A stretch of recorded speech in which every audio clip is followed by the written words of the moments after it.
We talked about it several times, but how about Michael McDowell? Just good to see him running in a top 10 in a cup race.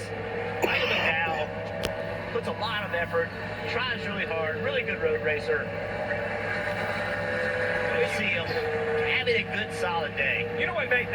Jeff, I look at it like this, too. Think of the pressure that this 34 car feels. They know that Michael's expected to run better here, right? So while that is a positive, you don't ever want to shake that. That's a lot of pressure. You know, the whole team knows they don't want to let him down. Drew Blickensderfer on top of the pit box, he's going to feel that pressure. He just wants to give his driver. I've always said the crew chief's role is to give the superstars a platform to show their skills.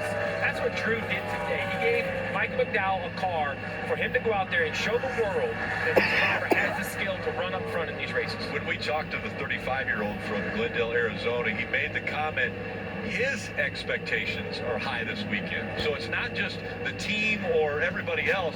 His expectations are high. He knew coming in that he could do something like this. He could run this well against the competition. And you know what this reminds me of? You were talking about, look at this gaggle of cars back here. You're talking about Cedric yesterday and how he may look more advantageous.